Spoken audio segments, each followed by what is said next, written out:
आप लोगों का विज्ञान के सेशन में स्वागत है। तत्वों का आवर्त वर्गीकरण, ये चैप्टर हम लोगों ने कर लिया और इसमें हमने अपने जो हमारे 8 सेशन इस चैप्टर से रिलेटेड हुए हैं, इसमें हमने आवर्त सारणी के बारे में बहुत कुछ जानकारी हासिल कर ली है।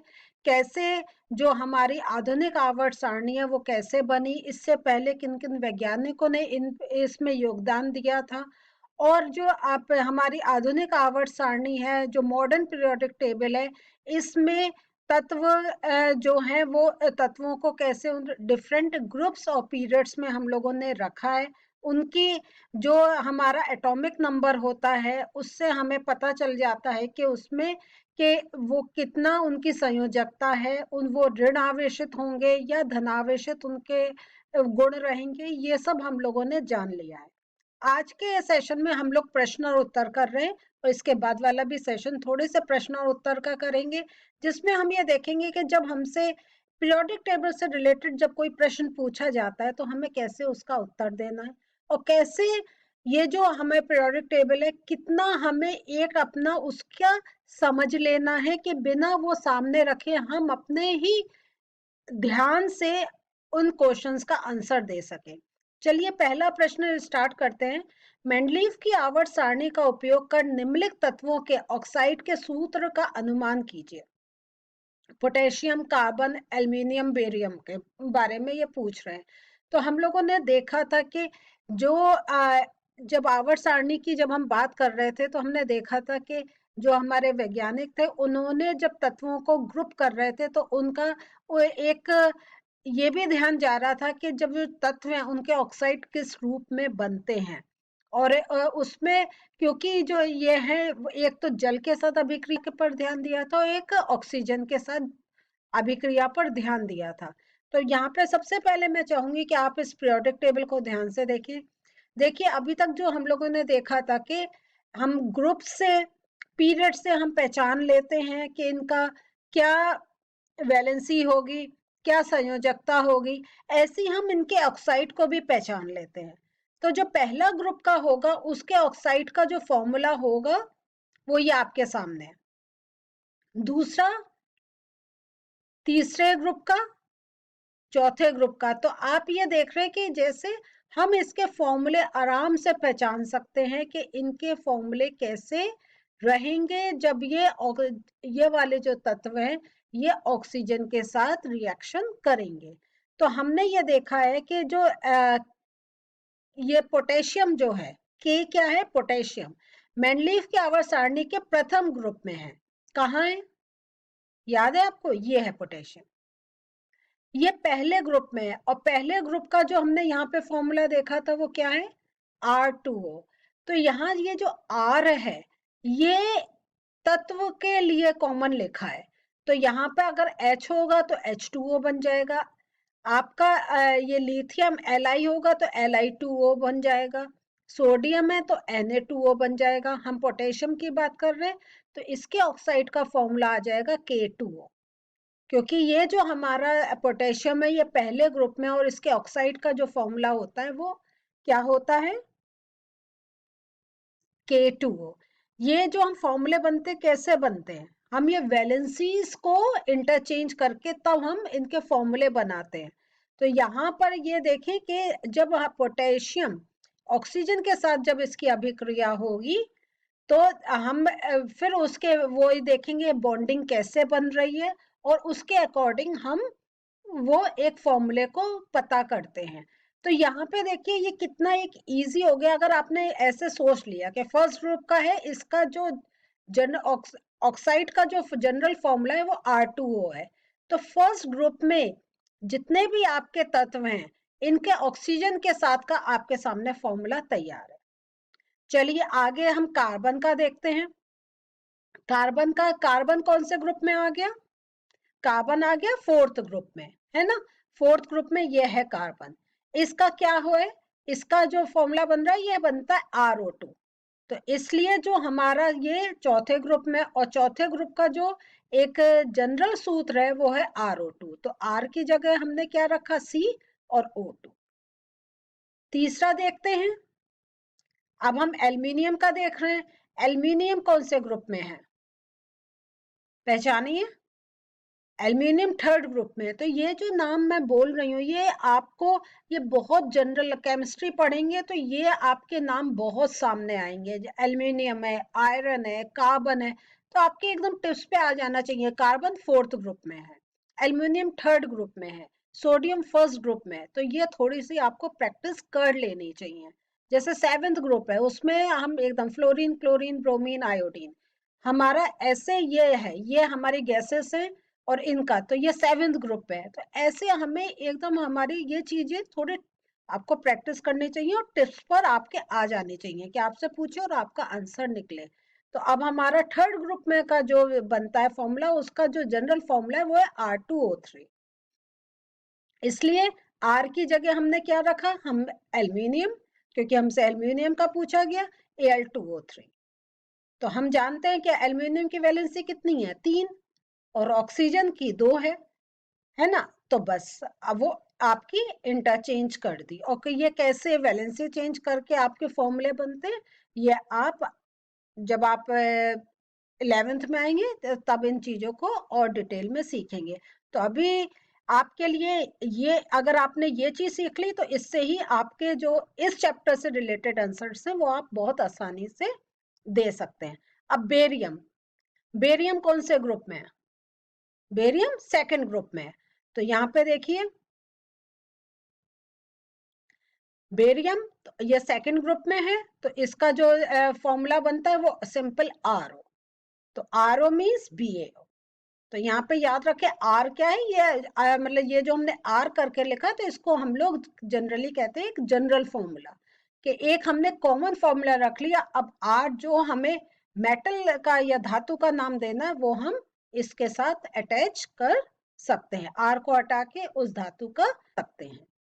दूसरा एक क्वेश्चन देखते हैं, गैलियम के अतिरिक्त अब तक कौन कौन से तत्वों का पता चला है जिसके लिए मेंडलीफ ने अपनी आवर्त सारणी में खाली स्थान छोड़ दिया था, 2 उदाहरण दीजिए।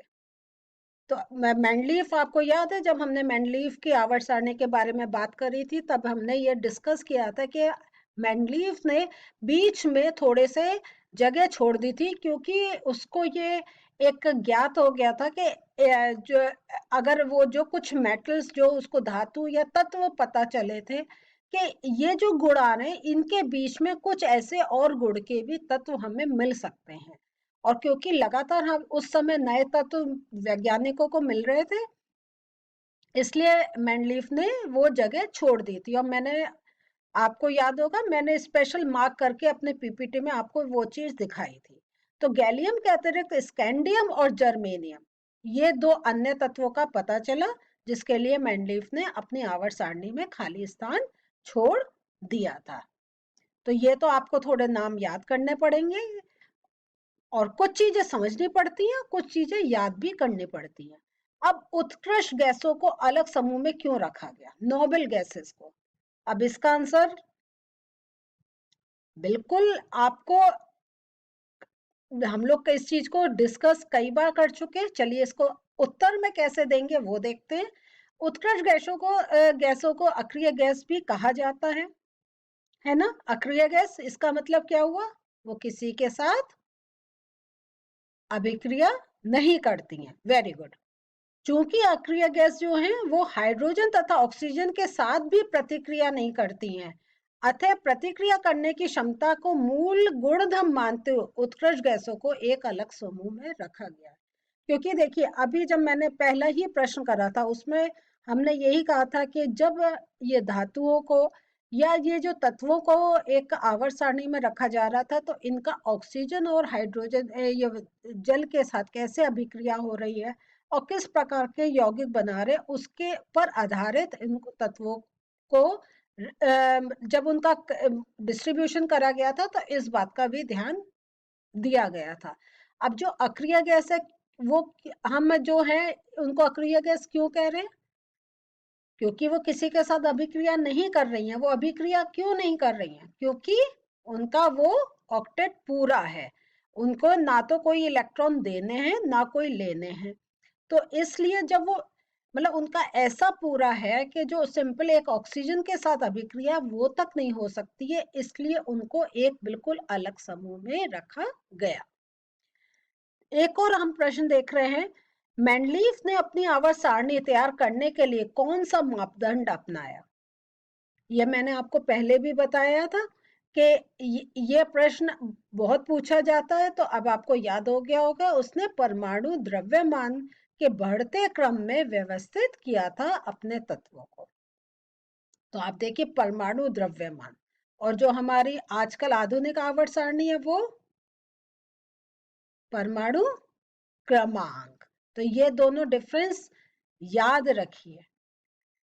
इसके आगे हम और अपना आंसर देंगे। मेंडलीफ ने रासायनिक गुणधर्मों के अंतर्गत तत्वों के ऑक्सीजन तथा हाइड्रोजन के साथ अभिक्रिया कर बनने वाले यौगिकों को चुना, क्योंकि अधिकांश तत्व हाइड्रोजन तथा ऑक्सीजन के साथ संयोग कर यौगिक बनाते हैं। तो यही अभी हमने देखा था कि अक्रिय गैसों को क्यों अलग रखा, क्योंकि वो किसी के साथ अभिक्रिया नहीं करती हैं। इवन जो एक इन्होंने एक स्टैंडर्ड लिया था कि ऑक्सीजन और हाइड्रोजन के साथ का, तो वो तक नहीं होती है, इसलिए उनको अलग रखा। और यहाँ पे वही चीज हम लिख रहे हैं कि उन्होंने जो अपना करा था, तो उन्होंने द्रव्यमान को उनके आरोही क्रम में रखा था और ये भी ध्यान दिया था कि वो जो तत्व है उनका हाइड्रोजन और ऑक्सीजन के साथ किस प्रकार का अभिक्रिया हो रही है और वो किस प्रकार के यौगिक बना रहे हैं। मेंडलीफ के तत्वों के हाइड्राइड तथा ऑक्साइड के सूत्रों को तत्वों के वर्गीकरण में मूलभूत गुणधर्म माना गया है। तो अभी हमने पहला जो प्रश्न करा था उसमें हमने ये देखा था कि कैसे वो R2O, RO, R2O3 ऐसे करके हमने उनका एक जनरल फॉर्मूलेस देखे थे, जैसे कि जब वो जो तत्व हैं जब ऑक्सीजन के साथ उनकी अभिक्रिया होती है। एक और प्रश्न है, उत्कृष्ट गैसों को अलग समूह में क्यों रखा गया? क्योंकि वो अक्रिय गैस भी कहा जाता है, क्योंकि अक्रिय गैस हाइड्रोजन तथा ऑक्सीजन के साथ प्रतिक्रिया नहीं करते, अतः प्रतिक्रिया करने की क्षमता को। हीलियम एक अक्रियाशील गैस है, जबकि नियोन की अभिक्रियाशीलता अत्यंत कम है। इनके परमाणुओं में कोई समानता है। अब हम क्या कह रहे हैं, हीलियम जो है वो अक्रियाशील गैस है और नियोन जो है वो अभिक्रियाशीलता अत्यंत कम है। तो इन दोनों में कि इनके जो परमाणु हैं उनमें क्या कोई समानता है? तो हीलियम तथा नियोन ये क्या है, दोनों अक्रिय गैस हैं। इसलिए अगर अक्रिय गैस, हाँ, जिनके शेल्स पूरे हैं, तो दोनों तत्वों के परमाणुओं की बाहरी कक्ष पूर्ण है, अर्थात दोनों तत्वों के परमाणुओं में संयोजी इलेक्ट्रॉन की संख्या 0 है। तो आप ये हमने जो हमारी इनर्ट गैसेस का जो एक हमने पूरा ग्रुप देखा था, वो हीलियम, नियोन, आर्गन, ये सारे नाम आते हैं। तो ये जो गैसेस है होती हैं, तो यहाँ पे देखिए ये हम जानते हैं कि जो ये सारी गैस अक्रिय ज्यादा क्रियाशील नहीं होती हैं, लेकिन नाम देखकर ऐसे उन्होंने क्वेश्चन बना दिया कि आप सोचेंगे कहाँ है। अगर आपको नए नाम ऐसे याद नहीं होंगे तो आप थोड़े से हो सकता है सोचें कि हम इनमें क्या समानता बता सकते हैं, लेकिन अगर हमें याद है ये कौन से ग्रुप में है और ये एक इनर्ट गैसेस के नाम है, तो हम आराम से उत्तर दे सकते हैं, क्योंकि कि इनमें समानता क्या है कि इनके कक्ष पूर्ण है और ये संयोजी इलेक्ट्रॉन की इनकी संख्या 0 है। तो यही दोनों के बीच में एक समानता है। तो आज हमने क्या पढ़ा?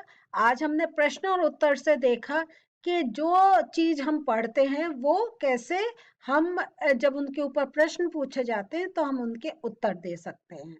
और एक जो आपने बहुत एक चीज देखी और उसको अब आप याद भी करिएगा, अपनी कॉपी में एक सिंपल चार्ट भी बना लीजिएगा जिसमें फर्स्ट, सेकंड, थर्ड ऐसे ग्रुप लिखकर और उनके जो कॉमन ऑक्साइड्स बनते हैं, R2O बनता है, RO2 बनता है या R2O3 बनता है, क्या बनता है वो एक लिस्ट बना लीजिए, तो आपको जो और उत्तर देने हैं आपको वो बहुत आसानी से दे सकते हैं। तो मिलते हैं दूसरे सेशन में थोड़े से और प्रश्न और उत्तर के साथ। तो तब तक ये जो आंसर्स मैंने आपको बताए हैं इनको समझिए और याद करिए। नेक्स्ट सेशन में मिलते हैं। बाय।